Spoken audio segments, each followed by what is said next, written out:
Yes, I'm still here, Hollywood. And coming up on today's episode... I kissed Diahann Carroll about 15 times before she realized I was messing up on purpose.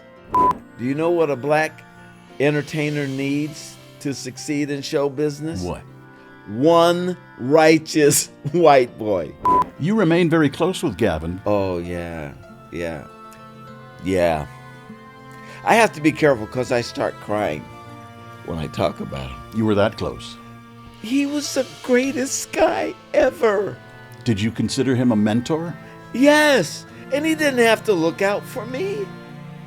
He didn't have to do that. But he knew some of the crap I was going through just as a performer, as a black performer. You know, he had my back.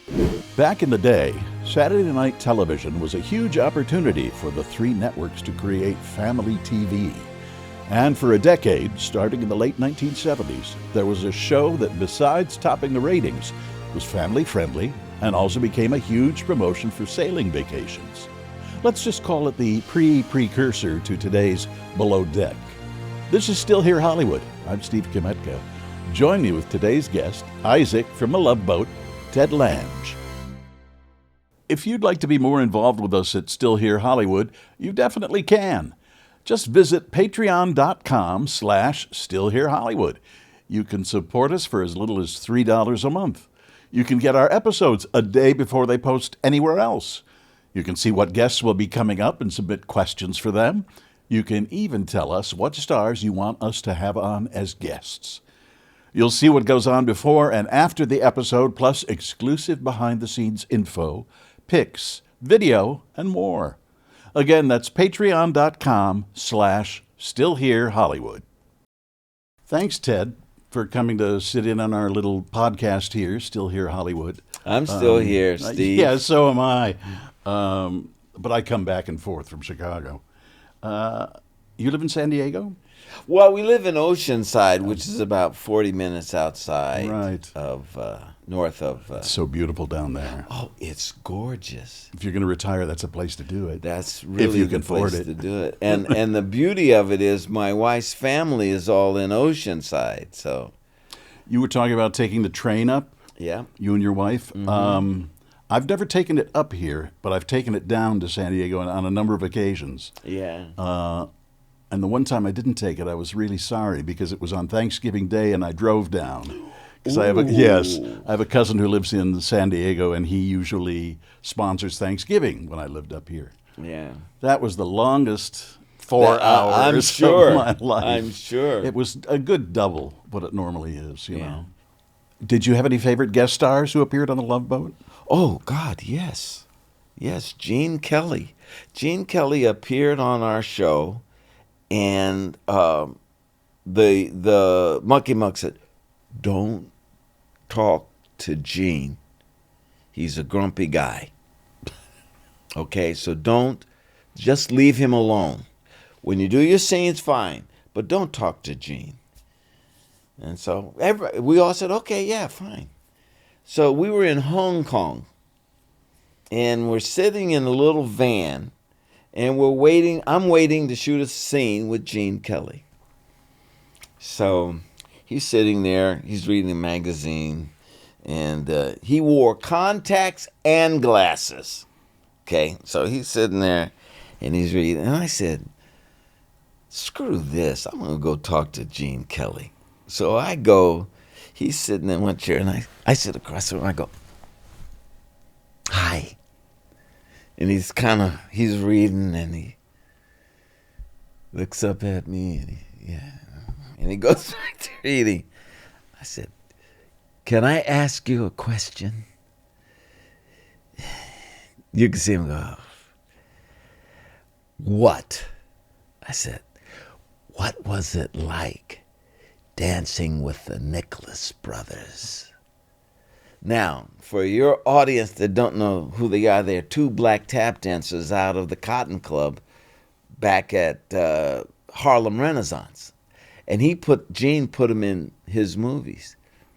So they did some wonderful numbers together. Oh, my God, they were incredible dancers. So he did like this.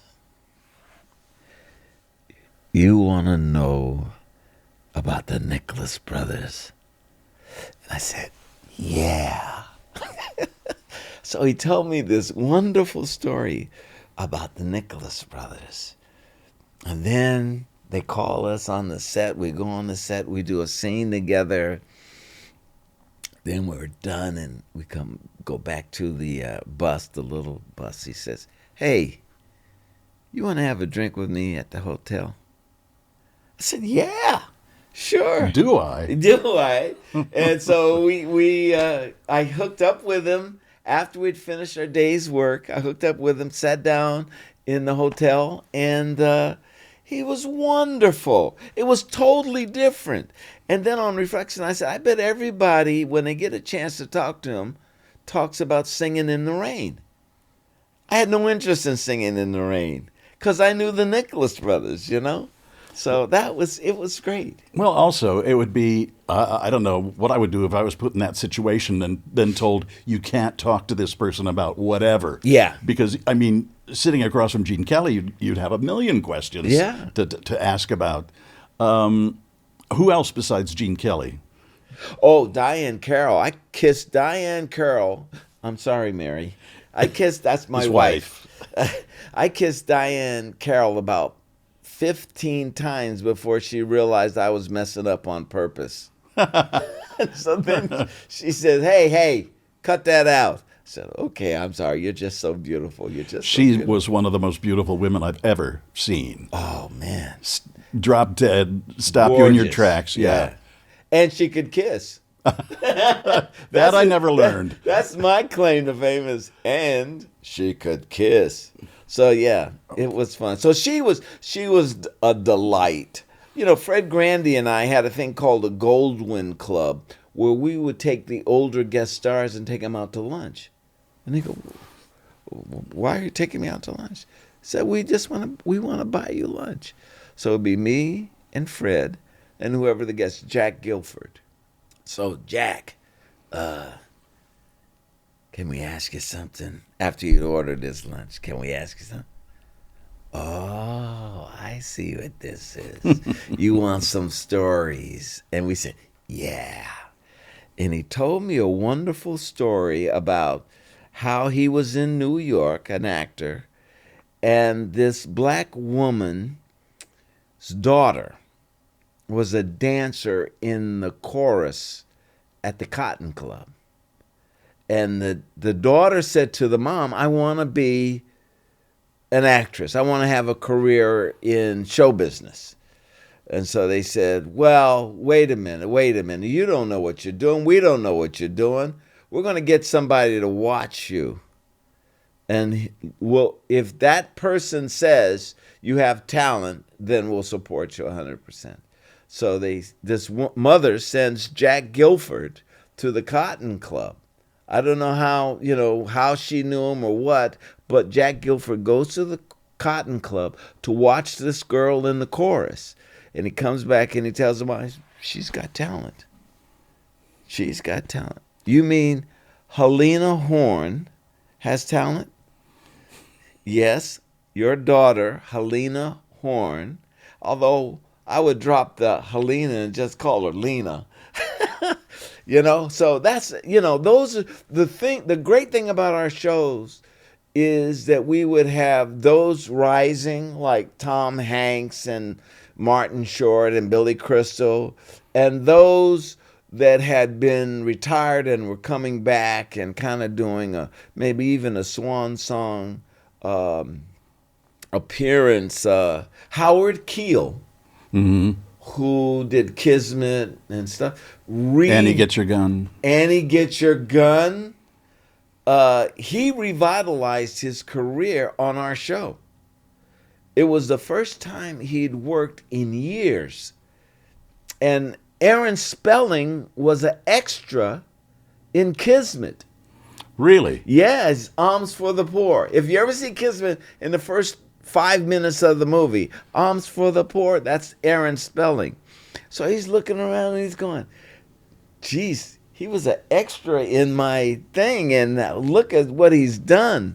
And but Howard Keel did a scene I'll never forget, he did a scene, and they said, cut, print. And everybody walked away. And he went like this. And I said, what's the matter? He said, that wasn't it. I'm better than that. I could do it better. I said, well, let's call him back and do it again. He says, no.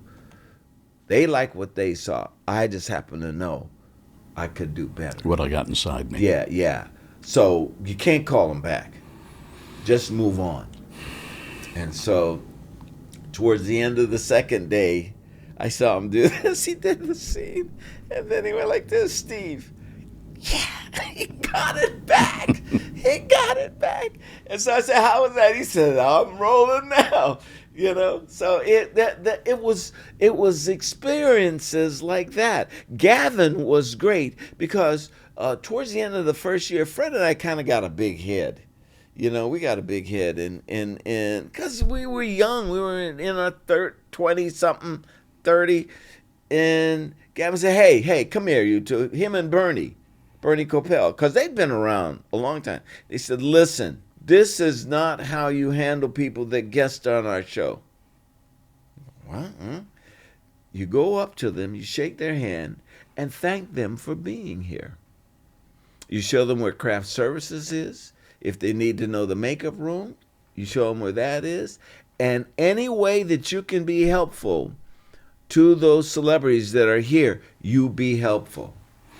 They were all the guest stars, special guest stars that you had on that show, were probably a big percentage of why it was on so long. Yeah, people love seeing those old. I shouldn't say old. But seasoned performers, veterans, right? They were veterans. But here's the other thing. The other thing is we, as a cast, got along. And I think that was primary. Because I did a previous series where there was fighting and walking off and, storming out. Oh, man. And I want his joke. And then whereas on Love Boat, it was, I think Isaac should say this. Okay. Oh, man. Okay. And then so that we were, particularly Fred and I, we had, and you can't bottle this. I mean, you don't know what the formula is, but two strangers walk on the set and have immediate chemistry. And that has translated to recently, Fred and I did I'm Not Rappaport. We did it together. Still have our comedic chemistry, and we added Jill into the mix on this last run that we did, I'm Not Rappaport, where she played Fred's daughter, and it was a big hit. We were in Michigan, and it was a big hit. But you don't know someone's timing when you first walk on there, and you have to be generous with the other actor, or you're going to miss it. And we were all, Bernie, Gavin, Jill, Tweez, we were all generous with each other. There was no competition other than when I say my line, I'm going to be funnier than you. No, you're not. Oh, watch this. That's what we did. And I've been on the other end of that stick where can't wait to get home. When Gilligan went to work on the SS Minnow, it was supposed to be for a 3-hour cruise. Yes. On the Love Boat, you were on for 10 years. 10 years. Did you expect it to last that long when it started? Gavin did. We didn't. Fred and I, because I had a deal with Jimmy Comack. You remember Jimmy Comack? Jimmy Comack, I did a series for him called Mr. T and Tina with Pat Morita. Okay? And I had a guest spot that turned into a regular. And he fell in love with my comedy. So he said, listen, my friend Aaron Spelling wants you on this show. He says, but if that doesn't work out, I'm going to do a series around you. At first it was going to be me and Pat, but the network didn't want Pat, and they wanted to give me some holding money so that I wouldn't take anything else. So Comack said, hey, take the gig, but if it doesn't work out, they told him the premise, and he went, that's not going to work out. He says, so he told me, he says, listen, I'm going to get you some holding money. And Fred had something else that he was up for. So Fred and I are going like, oh, you got these girls in bathing suits. This isn't reality. Nobody's going to watch this. And we would go on a cruise, and the cruise would all be elderly people. At the time we did the pilot, 77, there were no young people on the cruise. It was the swan song of your grandmother or your grandfather. They would take a cruise to Mexico, come back, and sometimes they didn't even make it back. They had refrigerators on the boat.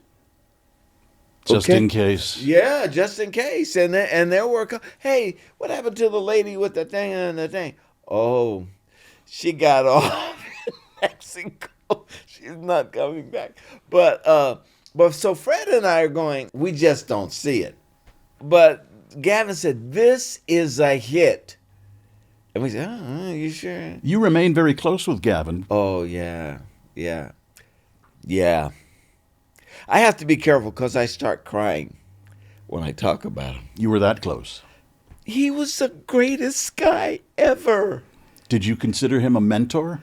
Yes, and he didn't have to look out for me. He didn't have to do that. But he knew some of the crap I was going through just as a performer, as a black performer. You know, he had my back. You know, we had producers, and same thing with Bernie and Fred. They had my back. We had a producer that didn't want to write for me. He didn't want to write love stories for a black character. And Fred and Bernie noticed it, and I'm going to the guy saying, hey, what about, and the guy's going, no. And what makes me mad is he was Canadian. He wasn't even American, okay? So Fred and Bernie wrote a love story for me. Scatman Carruthers and Vernee Watson, they wrote a love story for me because this guy wouldn't do it, you know? And I also used to say to the guy, I say, hey, look, you have all the white characters at the front of the show, and at the end of the show, my character's not there. He says, well, you're a bartender. What would you be doing there? I said, well, you know what? Bernie's a doctor. He should be in sick bay. And the captain should be on the bridge. What are they doing there? He says, well, we're not writing you in. He says, look, you're an equal star. You know, you just come in the middle of the show. And then someone would come to me in the show and say, I'm having a problem with my wife. And I would say, hey, have you tried scotch and gin or something? And the guy would go, and then he'd get back together with his wife at the end of the show. And they wouldn't let me come out and say, hey, I'm glad you took my advice. They would say, Doc would say, I talked to Isaac. He found out you got back with your wife, and he's happy it all worked out. Anything to keep me off of... That sounds like take what you get and like it. Yes. Was their attitude. It was totally that. It was totally that. Shut up and dribble.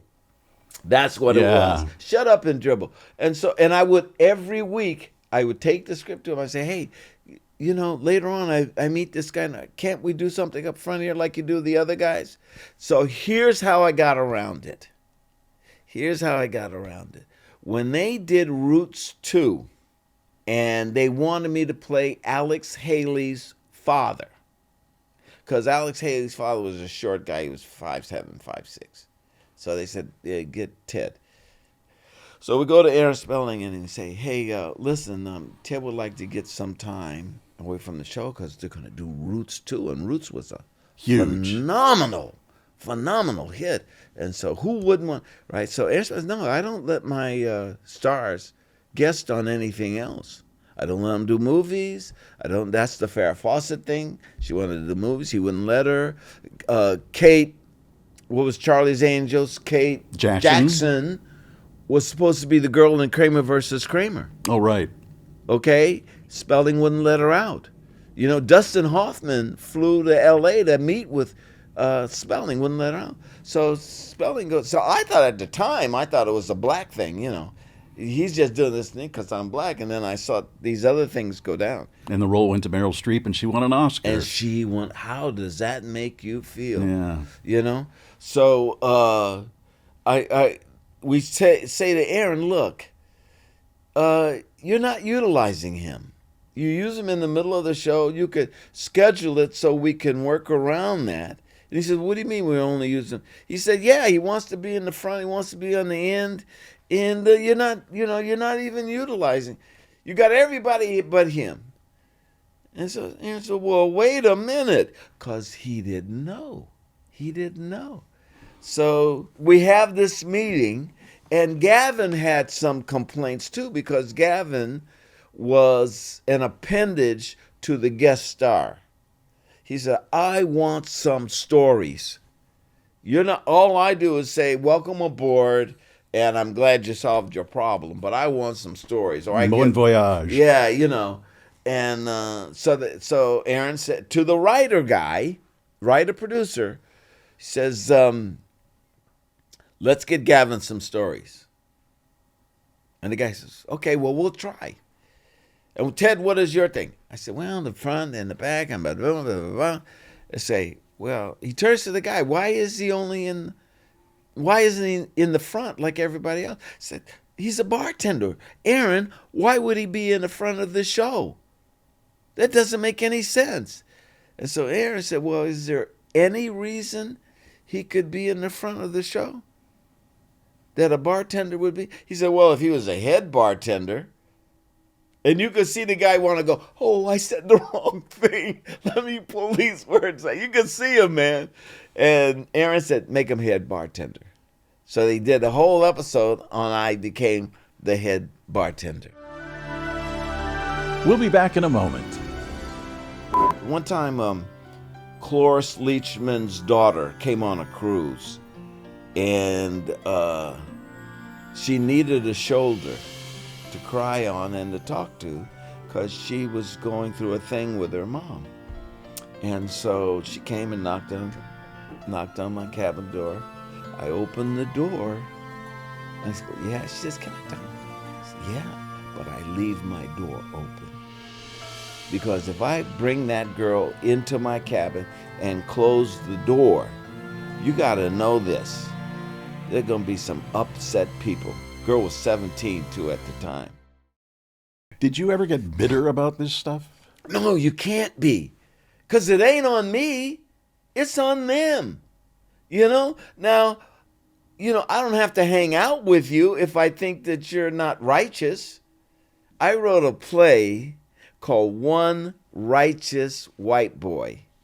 Do you know what a black entertainer needs to succeed in show business? What? One righteous white boy. And I did a thing. I wrote a thing for a guy named Jeff Wayne. And he's a white comedian. Okay? He came to me with all of his material. And he says, Ted, I want to put a one-man show together. I said, write a script. Write a script and then we'll talk about it. Now, if you tell most comedians that, write a script, you're done. They're not going to do it. They'll say, come down and see my act. I'm not writing it now. Jeff did. He wrote a script. He said, I want to do this, I want to do that, And so I looked at it and I said, look, Jeff, because it was very conservative. Okay, his jokes were very conservative, mainly for white guys. Okay, right-wing white guys. Steve Bannon would love his humor that he did. So anyway, I said, okay, look, Jeff, I edited his script. Can't do this joke. Why? Because it's a black joke. It's not funny. He said, I have guys laughing all the time. I said, they're white guys. And I said, let's cut that joke. I said, now you see this black joke here? Black joke. This black people go, well, that's kind of true. And they'll laugh. This one, they won't laugh. This one, a lesbian joke. No lesbian is going to find that funny, amusing. Cut it. But this lesbian joke, they'll go, okay. And that's what I did. I went through the whole thing. Because they don't know where the line is. And I made the line. Okay. Steve, this thing took off like gangbusters. Everybody wanted the kid. They called him the new Archie Bunker, but they don't know where the line. I'm black. I know where the line is. Okay? Mm-hmm. So we had a deal that Jeff and I would be partners in this. So when he turned in the script, he put my name on the script and his name. This is Hollywood. Now, this part is the dark side of Hollywood, okay? So first thing they try to do is separate me and him. And they say, you don't need the guy. He said, no, that's Ted. Ted directed this. I wouldn't have known anything, but he knew, how to make this, presentable to the general public. You don't need him. And then they would corner me and they would say, let him go. I said, who the hell are you? He says, well, listen, I'm with a big agency and we always get our man. Let him go. You're not gonna make it from A to B. That's what they told me. Bernie Brillstein. I have a great story. But we went to Bernie Brillstein, and Bernie Brillstein's, I'm sitting there, Jeff is sitting here, and he goes to Jeff, he says, do we need him? And he goes, yeah, we need him. That's Ted, he directed it. Do we need him?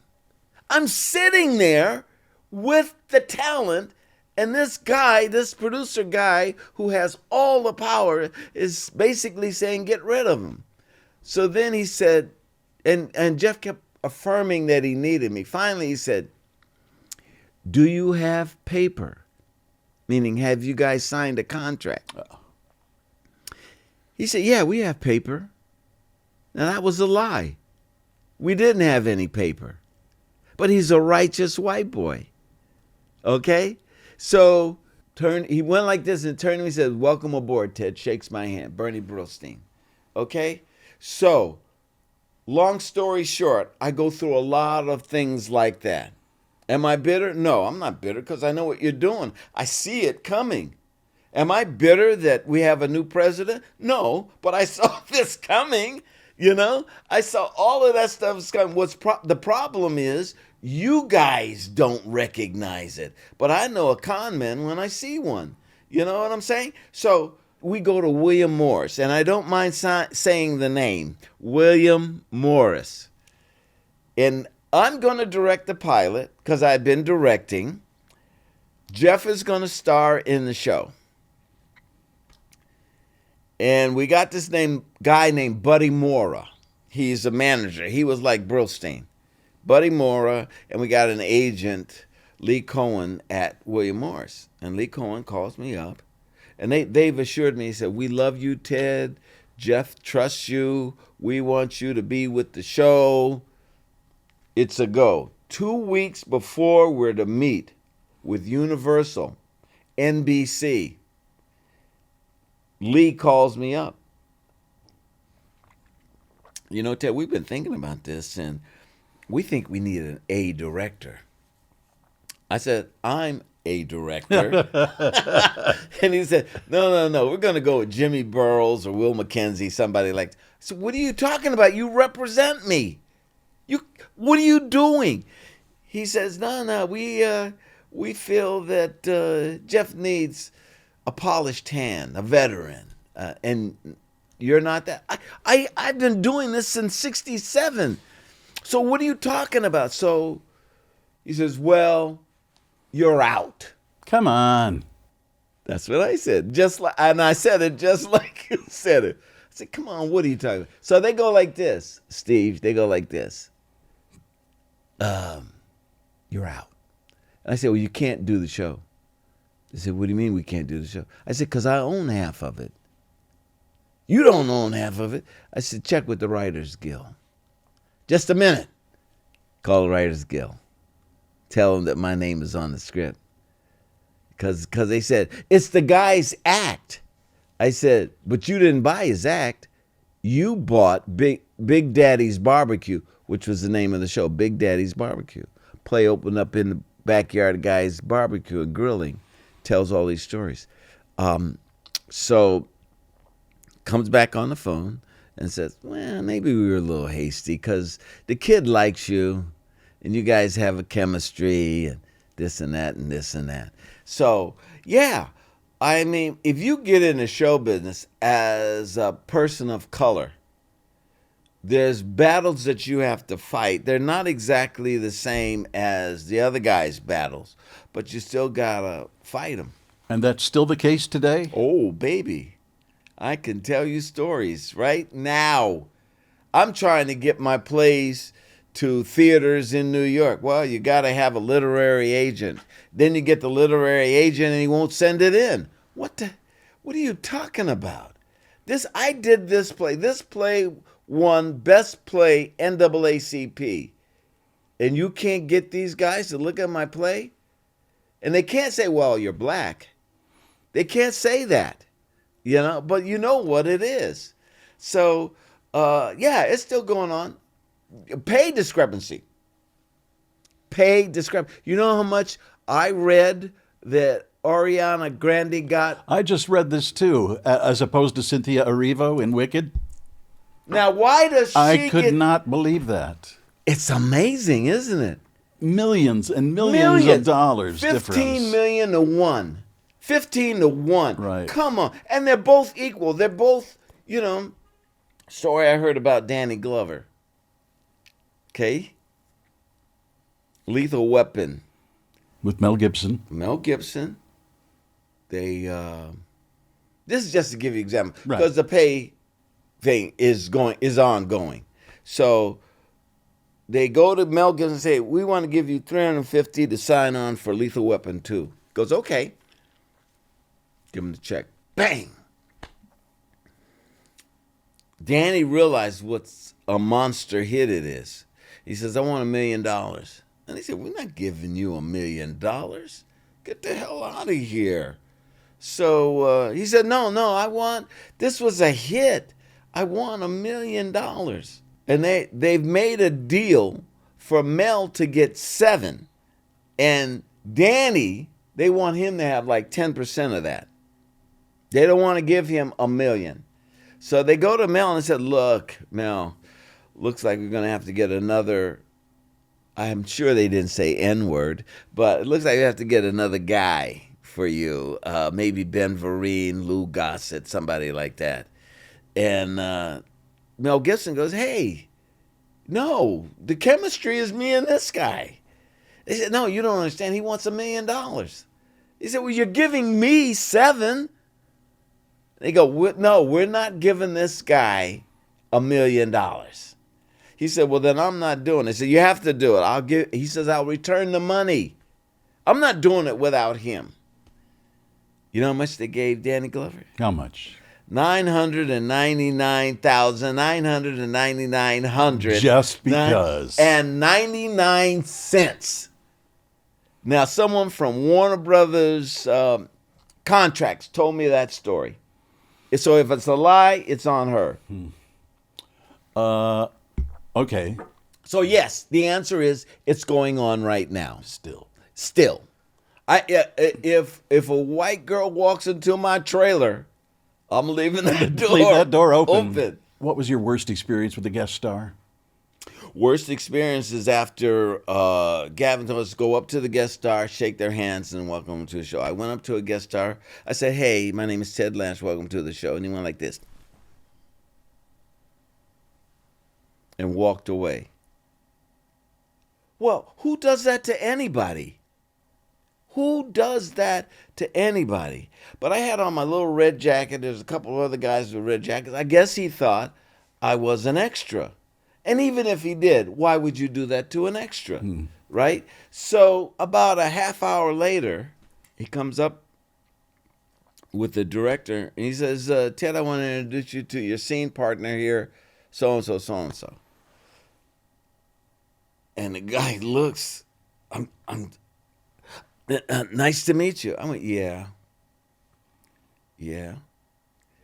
And this guy was a fairly big guy, and he used to have a golf and tennis tournament.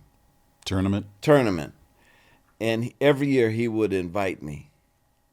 But I already know who you are. Why would I go? Yeah. I know who you are. You want to let us in on who it was? No, I don't want to do that. Okay, I thought I'd give it a shot. When Jill was here, she was telling us some experiences, bad experiences she had with Douglas Kramer. What were your experiences with him? Well, I knew who I was dealing with. See, the whole thing is you got to know who you're dealing with. If you know who you're dealing with, then you navigate. You can navigate yourself through the thing. And Tweez made some mistakes, and those mistakes were with Douglas Kramer. But that's our boss. Douglas Kramer, Aaron Spelling, those are our bosses. So if you understand that's your boss and you understand, where the deal is, you try to navigate where you're going to go. But Jill was a little girl. Yeah. That's, and when people say, hey, my kid wants to be in show business, I said, send them to dance class, send them to voice lessons. Let them take acting classes, but don't let them be professional. Because they got to find out who they are. First. Yeah, because I saw a couple of people. The other thing I used to do is I used to go around, because I wanted to direct, I'd go around the different shows and watch the directors, or I'd make friends with a director. I said, can I come watch it? Yeah. And so I do that. But what happens is sometimes the directors forget they're talking to a kid. And they talk to them as if they're an adult. And then so you have them treated a certain way. I remember Alan Rafkin, who was a director, he was working on One Day at a Time, and one of the kids on there turned to their father and said, get me a drink, a Coke. Father got up, went and got the Coke. And Alan Rafkin was incensed, and he pulled the kid away and he said, hey, that's your dad. You don't demand a Coke from your dad. And that's a problem with kids in show business. I know they got to have them. But you see all of these guys going south, So I say, let the kid grow up, because it's going to be tough enough as an adult to navigate what you're going to do, to watch out for the drugs, to see who's leading you, somewhere where you don't want to go. Astray. Yeah. Ted, one of the other things that really caught my attention when I was doing my research on you was something you did with Jenna Jameson. Yes. One of my fun things I did with Jenna Jameson. Jenna Jameson, for those who may not know, I used to run into Jenna every year at the Cannes Film Festival. Oh, because did she was, you? Yeah, she was there selling her wares. Yes. Professionally. Yeah. But she was a very well-known and very well-liked adult film star. Yes. And you did. Some people say pornographic, but adult will work. Adult sounds much nicer. You did a sex and advice column with her. Yes.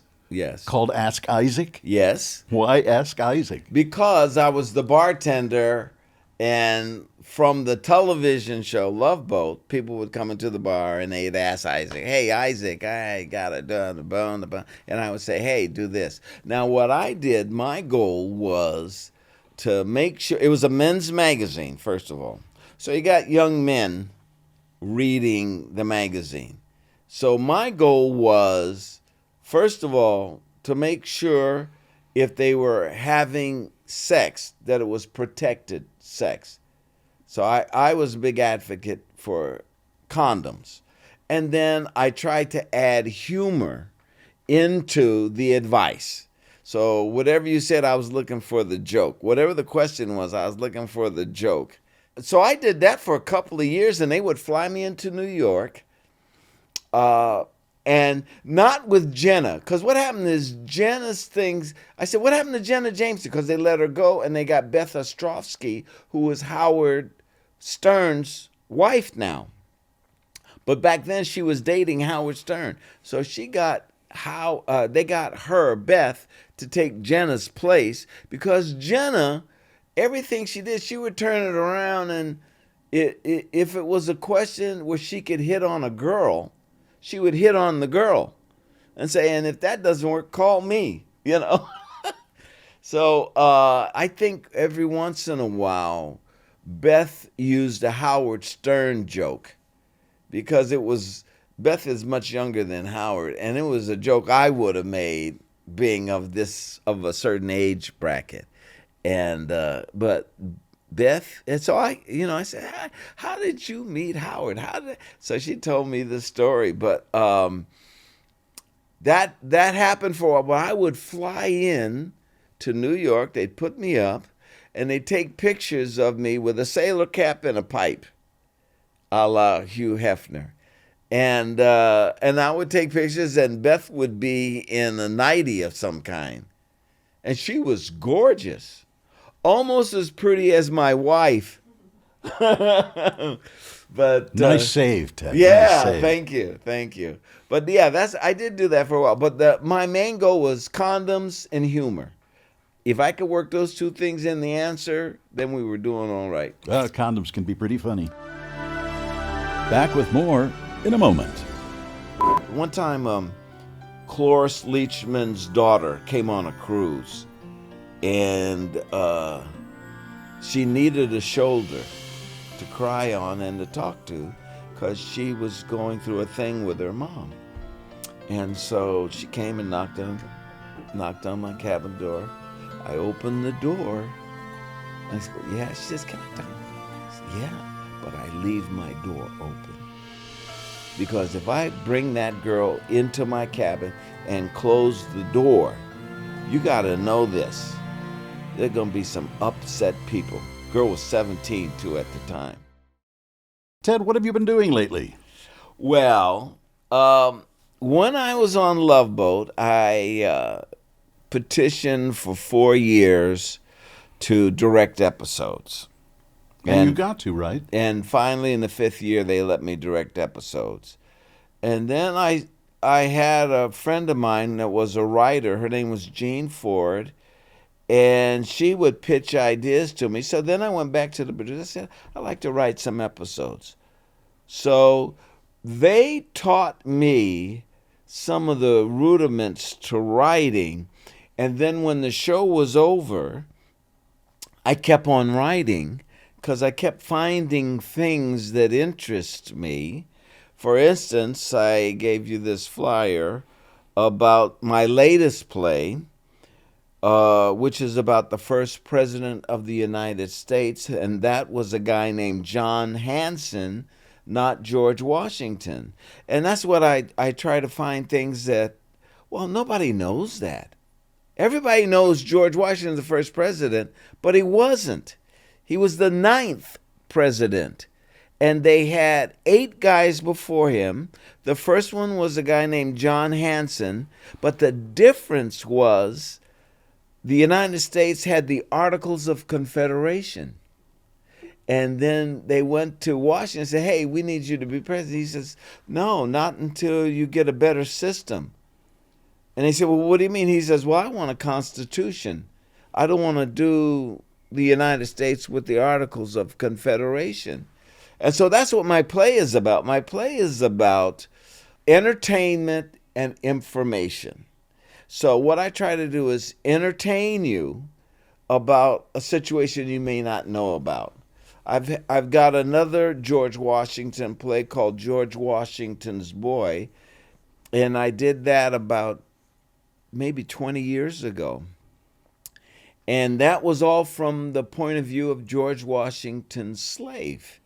He had a slave named William Lee. And on his deathbed, he only freed one slave, and it was William Lee. And so I actually got the same cast back for this new play, and it's just a lot of fun. So I write plays now. I've written 27. Wow. This is my 27th play, John Hanson. And they're all, they go off in different directions. I've got a trilogy of historical plays. I've got comedies, and I've got Shakespearean plays. I wanted to ask you about the first one you wrote, George Washington's Boy, because it's an interesting title. Yeah. And I'd like to know, as a person of color, how much does that weigh on you when you're writing a play? Well, that's the whole point of my doing it, was to do it from a person of color's point of view at that time period in the 1700s. So they don't tell us so much. You know, I thought I paid attention in school, but apparently I didn't. No, you paid attention. They just weren't telling you the deal. See, and that's what I do. For instance, George Washington, when he became president, he went to Philadelphia. In Pennsylvania, they had a law. If you keep a slave 6 months, you have to free them if they want their freedom. I never heard that. No. And so there was a chef, a cook that he had named Hercules.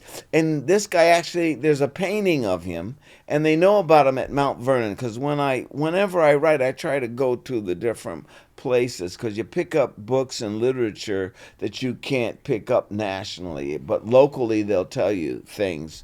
I wrote a play on John Brown and Harper's Ferry, and there were 5 black guys with John Brown. They tell you about his sons. They tell you about John Brown and his sons. But there were 5 black guys with John Brown. And so when I went to Harper's Ferry to research, I found books about these guys. You know, Frederick Douglass was supposed to be, if you know who Frederick Douglass is, Frederick Douglass was supposed to be at Harper's Ferry. And he secretly met with John Brown. And John Brown told him the plan: I need you to hive the bees, meaning to help me gather up the slaves so that we can start this thing. And when Frederick Douglass heard the plan, he said, no, that's a perfect steel trap. I'm not doing it. And so he tells his bodyguard, he says, come on, let's go. And the bodyguard says, I think I'm going to go with the old man. And so the bodyguard leaves Frederick Douglass and goes with John Brown. Man, I mean, when you tell the true history, it is so fascinating. Is this the same John Brown whose body lies a-moldering in the grave? Same guy. Same guy. Same guy that inspired the Revolution and inspired the Civil War. Same guy. And so I've got an American Revolutionary play. I've got a pre-Civil War play, and I have a Civil War play that I'm going to do in New York in September of 25. It's called Lady Patriot, and it's about a black slave girl who could read and write, and she was put in Jefferson Davis's house, his White House, and she was a spy. She was writing everything down, because she could walk around the room cleaning, and they'd talk freely and openly. Nobody knows about her. And if you go to Virginia, I did a tour of the White House in Virginia, and they're clinging to the past. Boy, are they clinging to, and so they won't even acknowledge that this girl existed, but she did. Her name is Mary Bowser.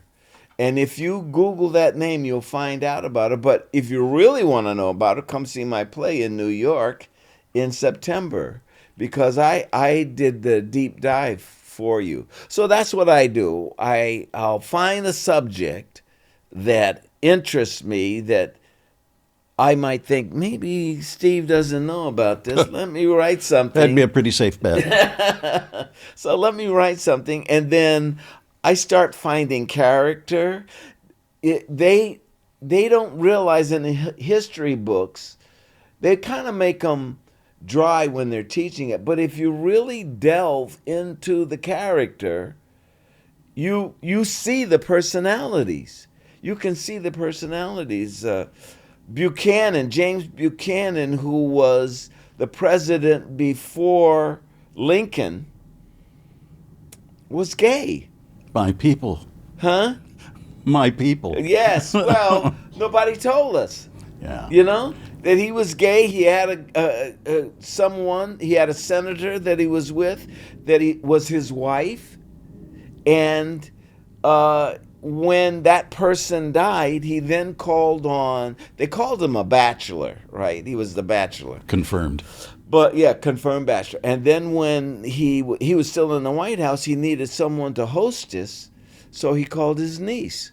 Well, geez, that's incredibly fascinating. We don't know this stuff. No, we don't. And that's something else I'd like to ask you about. You know, as a gay man, I've heard the words faggot, queer, homo. You've heard colored, black, African American now. N-word. N-word. Oh, that's right. Yeah, I didn't want to say it. Yeah. Let me tell you a story. Okay. All right. I was on the Love Boat. We would host parties, okay? And we hosted a party on the boat, and they had us at different tables, okay? I'm the only black guy at the table. So the president said, "Hey, Ted, I got a joke for you. Funny joke." And his wife says, "Don't tell that joke." So now I know. It's a joke probably with the N-word in it. Yeah. And I'm the only guy at the table, right? So I said, no, that's all right. Let's talk about tennis. We're talking about tennis, and I'm taking tennis. He said, no, I want to tell you this joke, Ted. It's really funny. And the wife says, "Don't tell the joke." And so we sidetracked this guy, and he doesn't get to tell me the joke. Okay? Pissed off. Guy's pissed off. Now, the culmination of that story is that years later, I wrote a play about 4 women called 4 Queens, No Trump. Nothing to do with the president, but it has to do with playing a Trump card. 4 Queens, No Trump. And this guy's son was a friend of mine.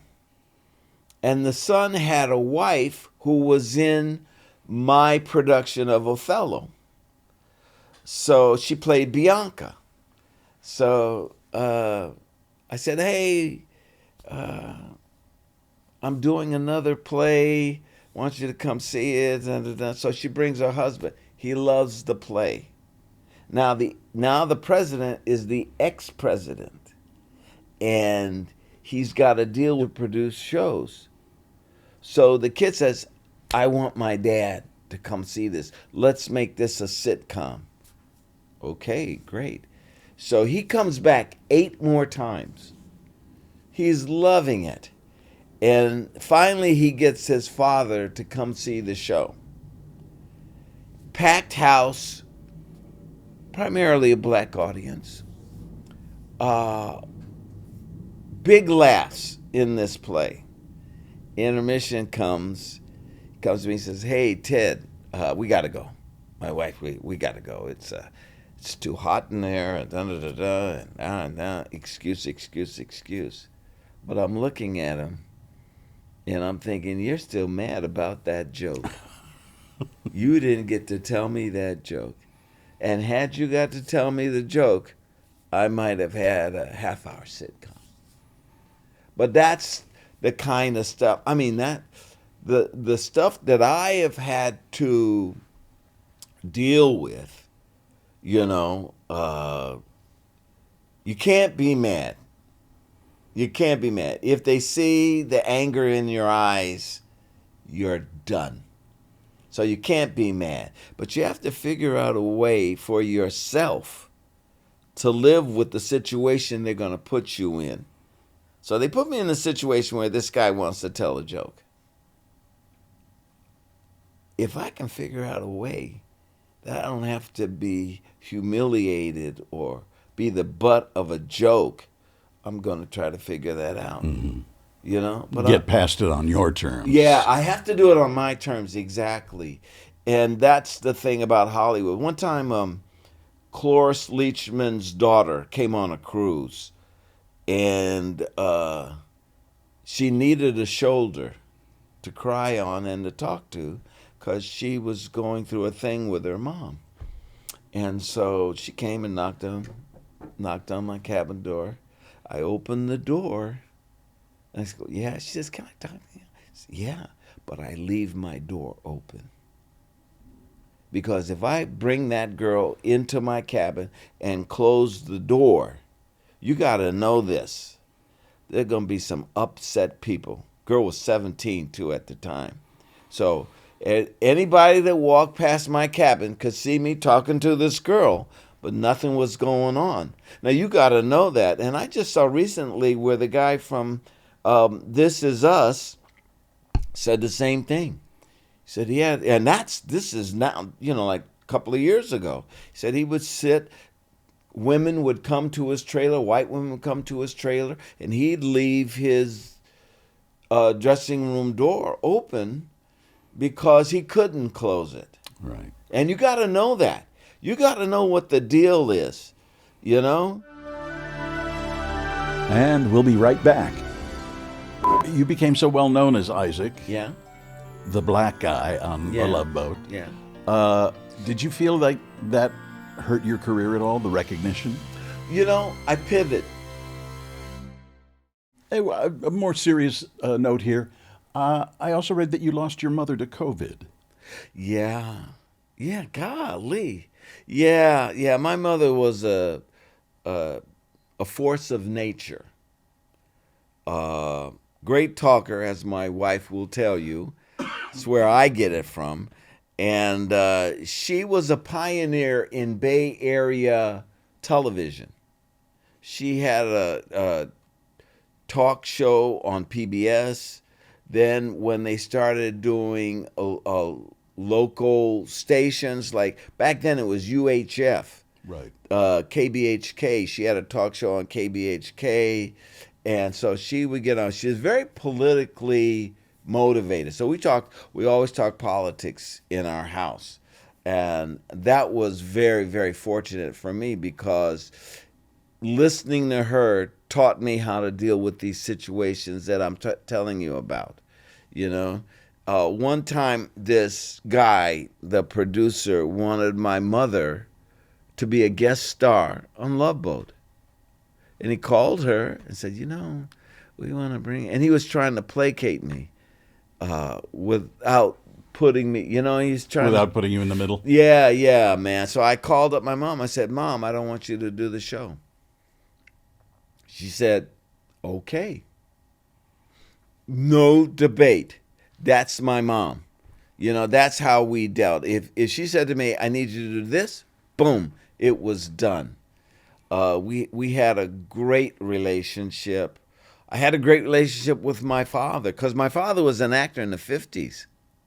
My father was at a theater here in Los Angeles called the Ebony Showcase, where they put black actors in white plays. So Take a Giant Step, The Detective Story, all those plays that were done in New York in the 50s, they would come out here and they'd do them black. And the guy that did it was a guy named Nick Stewart. He owned Ebony Showcase, and he was lightning on Amos and Andy, if you remember that. I don't know if you know that show at all. Oh, a little bit. Yeah. So he was lightning, but he had a theater, and he was training all of these guys. And one of the big guys, one of the first guys that he trained was a guy named Jimmy Edwards. Jimmy Edwards did one of the first integrated movies with Stanley Kramer. I forget the name of it. But Jimmy Edwards was in this movie, a war movie about a soldier that needs a blood transfusion, and he gets a blood transfusion from a black soldier. This is back in the 50s. And Jimmy said, he was my father's best friend. We'd go over to the house, and Jimmy Edwards said, I got the gig, and there were only 11 people in the audience, which means never slouch. If it's not enough people, don't say, well, who's going to? Never slouch. Always do your best. because there's 11 people there that need to see it. You know, so Home of the Brave. That was the name of the movie. Home of the Brave. Stanley Kramer and Jimmy Edwards. James Edwards was the star of that, and the last film he did was with George C. Scott Patton. He's the one at the end that dresses Patton. He's the black domo. In a sense, I grew up around show business. And so every summer, my brother and I would come down from the Bay Area, and we see my dad in a play, you know. And my dad was a good little actor, but problem with my dad was he was too fair. He was very fair-skinned because he's from Louisiana. And back then, you wanted dark because you were going to be in a Tarzan movie, Jungle Jim. You were going to be a servant in a plantation movie. So my father was too light. So he towards the 60s, he would get one or two little film things. But basically, he was a stage actor. He never really got to do the deal, you know. Backtracking quite a bit, how did you get the role of Isaac? Okay, I did a series called That's My Mama. Right. Now, I'm not going to tell you that was a series everybody was fighting on because that wouldn't be right. But I did this series for 2 years called That's My Mama. And after that, I left that series, and I had a very flamboyant character. And Viola Davis, if you ever read her book, I'm in her book. Because one of the things that inspired her was that character on That's My Mama. I didn't know that. Yeah, great actress. So this next series, after that was an ABC series. After that, I did another series with Pat Morita called Mr. T and Tina. And in that series, it was written by the women, not the women, Madeline Pugh and Bob Carroll Jr., who were I Love Lucy writers. They didn't have any Asians on this show, which again goes back to what you're talking about earlier. Well, how come they didn't have, if they're doing a Japanese sitcom, why not have some Japanese writers on it? Right. They didn't do it. They gave the jobs to their friends, okay? But on that series, I had a definitive character in my mind, and I played a custodian. So I knew exactly what I wanted. I went to the costume department. I told them, this is what I want to do. And they had to run it by the producers, of course. On that show, I would come in for 3 minutes. What's the problem, Mr. T? Well, the pipes. Okay. And I'd do my little bit. Now, they would judge the laughs. When I came on, the laugh meter went up. When I left, it went back down. Comac noticed that. So when I went in, da-da-da-da, da-da-da-da. So that's when he started saying, this kid is funny. We like this kid. We shot 8 shows. On the 4th show, they canceled us. Okay? So now they called my agent and said, we got a pilot. And we want Ted to go in and interview with Doug Kramer. I go in to 20th Century Fox, meet Doug Kramer. Said, do you get seasick? I said, no, I don't get seasick. Well, do you ride a motorcycle? Yeah. Do you ride a horse? Everything is give me the job. Do you get seasick? No, I don't get seasick. He says, the network likes you. I said, oh, great. Because now the network's paying attention because I did this comedy and that comedy, and they're getting ready to come up with another comedy on a boat. Yeah, okay, cool. What do you want me to read? You don't have to read anything. You don't want me to read? No, it's okay. I leave. Now, this has been a bone of contention with Fred Grandy and Bernie Kopell. So, Bernie Kopell, we're sitting around, actors sit around like this. And so Bernie Kopell says, hey, when did you come in for your screen test? I didn't see you there. And I knew there some of the other guys, but I didn't see you there. Did you come in early in the morning or did you come in late afternoon?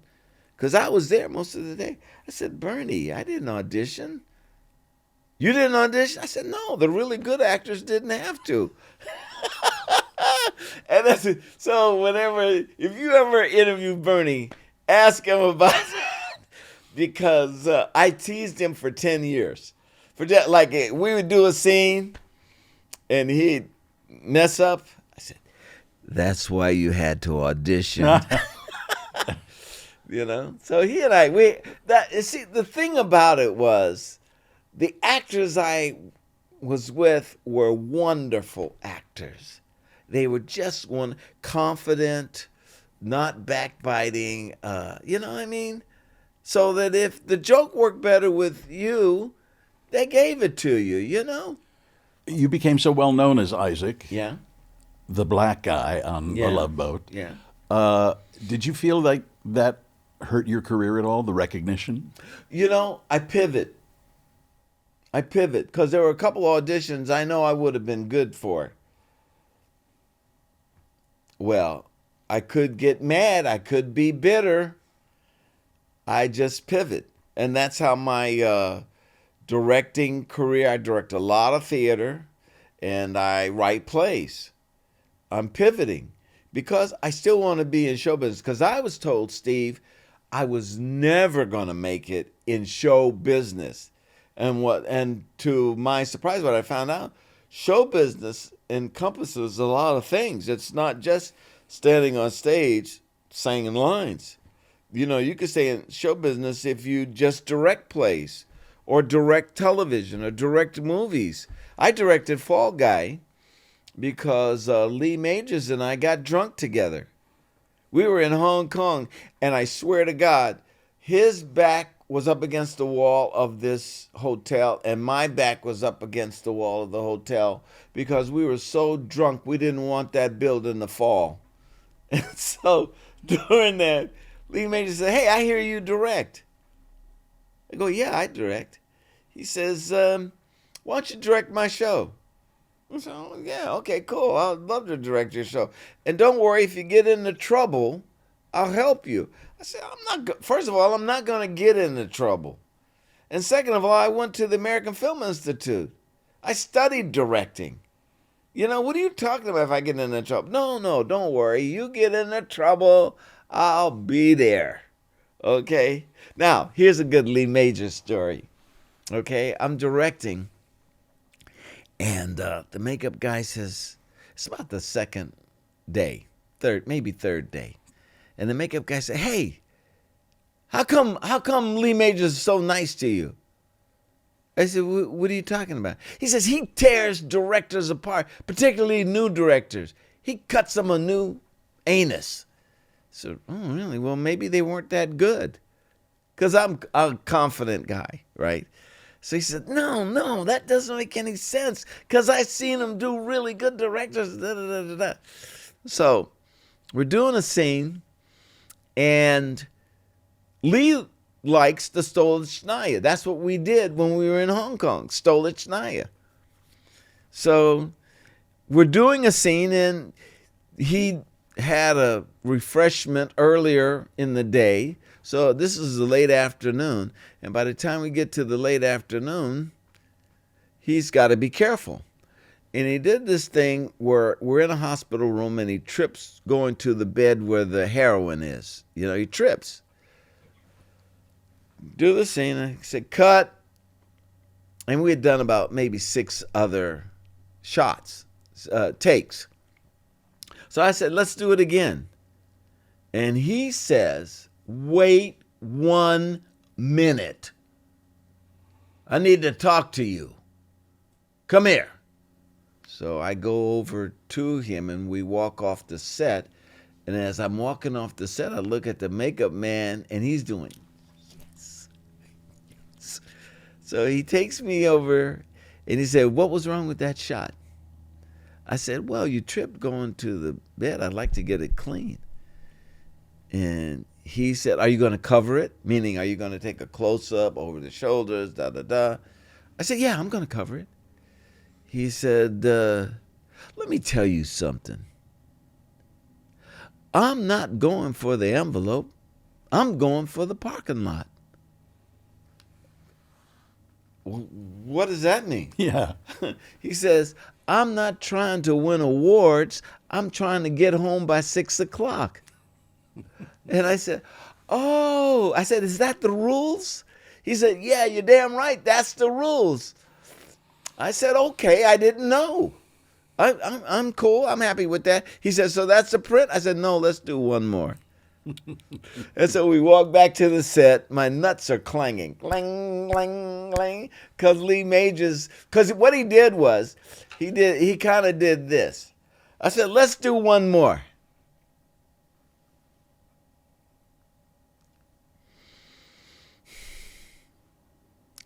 Okay. Because he knew I wanted the best out of him. I didn't want, I could have been sloppy and just, fudged it.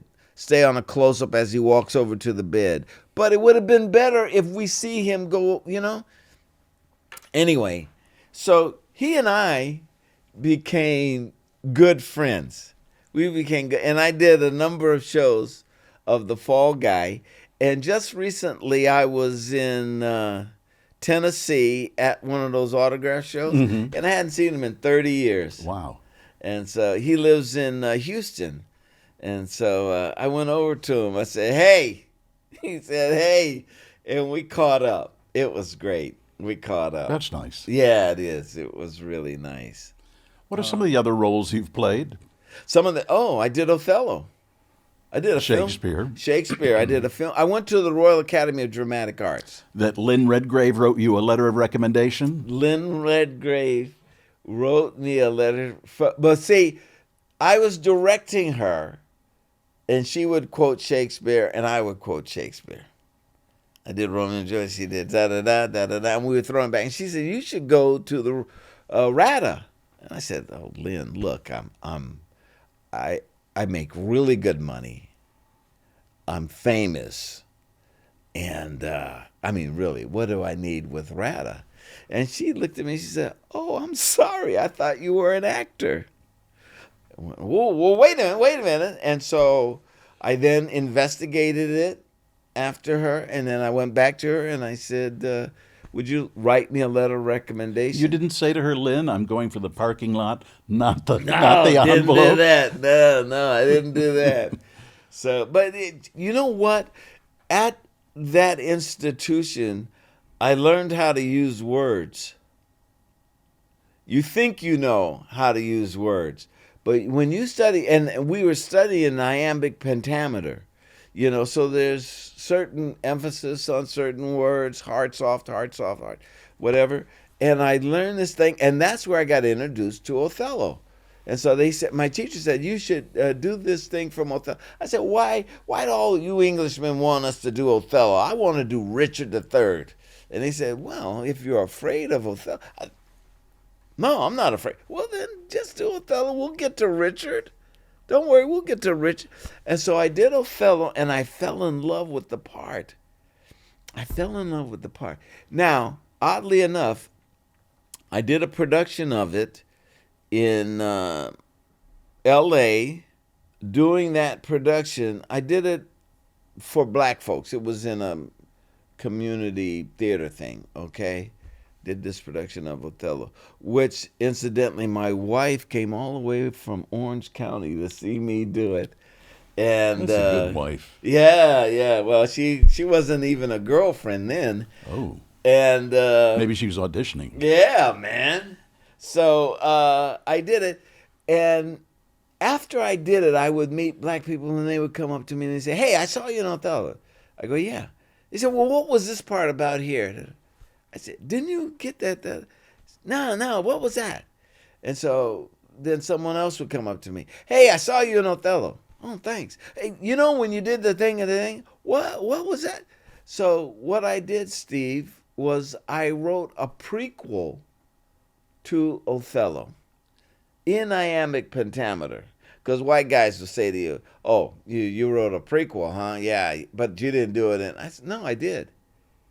What? That gets them. I love it. You wrote it in iambic pentameter? Yes, I wrote it in iambic pentameter.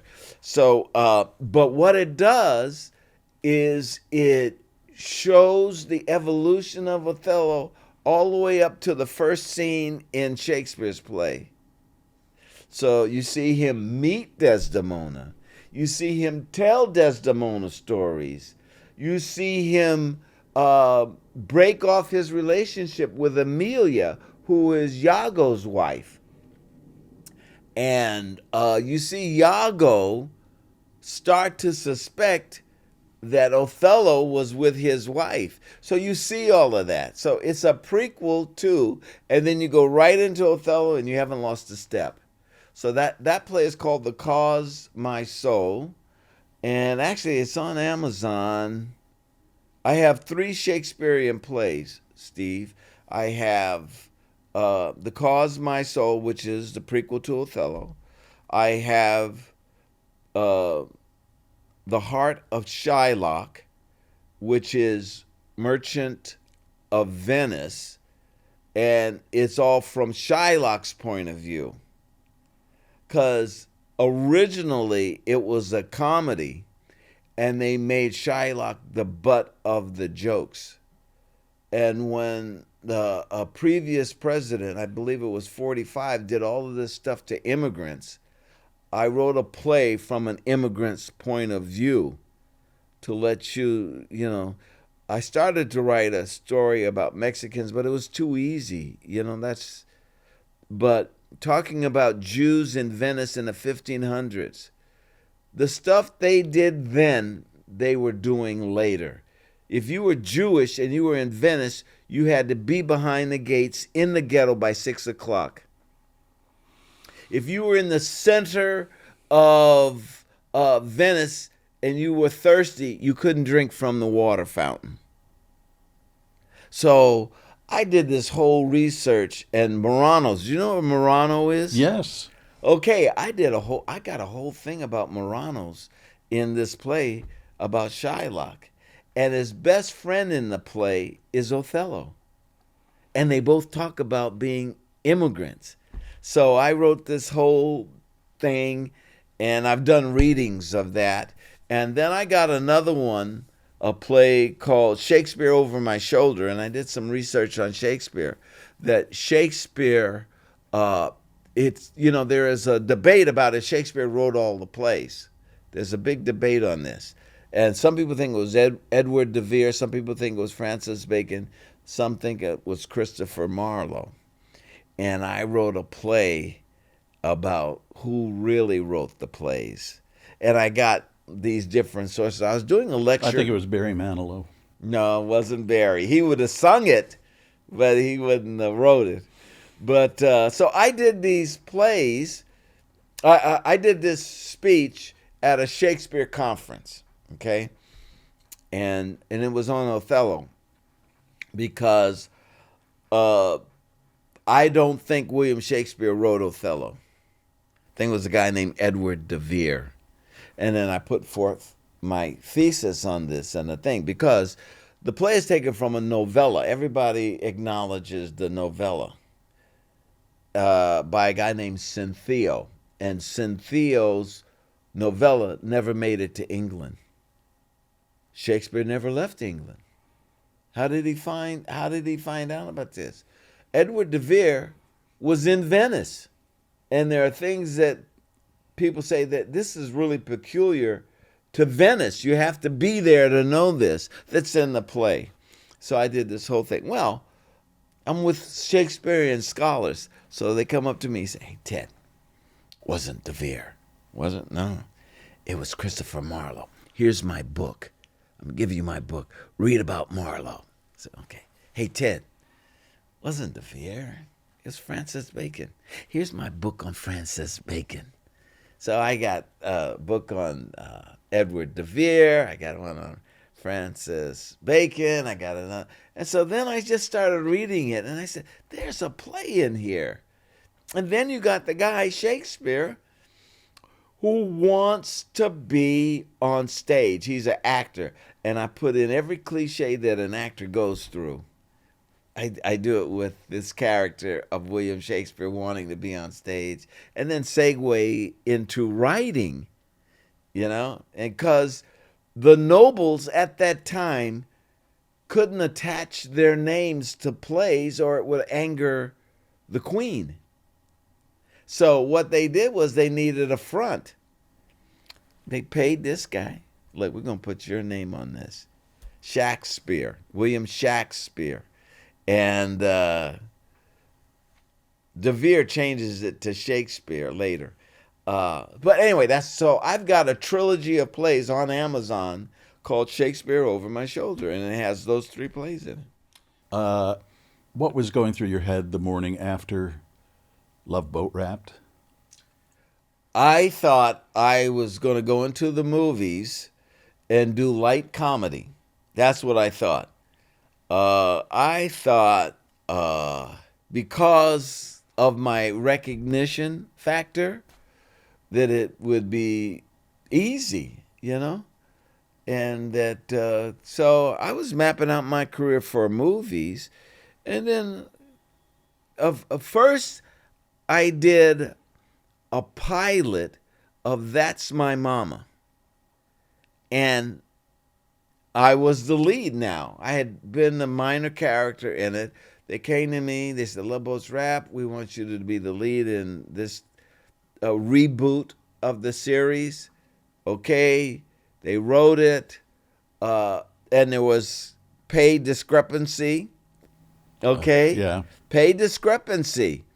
Okay. I had Judy Landers was with my agent. Do you know Judy? Oh, yeah. Judy and Audrey Landers. Yes. Judy was doing Waylon and Flowers. Waylon Flowers and Madam. Right. She was getting $10,000 an episode. And she was a minor character on the series. So Columbia came to me and said, hey, we want you to do this, Okay. Oh, we're going to pay you $7,000. Oh, whoa, wait a minute. I'm the star of this? Yeah. Well, I want 10. So I'm going to tell you, this is fun, okay? And you can't be mad. So they said, well, if we pay you 10, we're going to have to, some other things are going to suffer because we're giving you 10. And I said, I tell you what, give me Columbia stock. Give me the 7 and 3,000 in Columbia stock. It'll be the 10. They go, oh, no, we're not doing that. We're not doing that. So I said, well, I want 10. And so finally they go, okay, you got the 10. Not, we'll give you $9,999 No, 99 cents. Yeah. No, but here's where it gets Hollywood. So I've agreed, signed the contract to do this thing. They come back to me and they say, hey, Ted, we got What's Happening Now, which is a reboot. We think we're going to need that to help us with your pilot.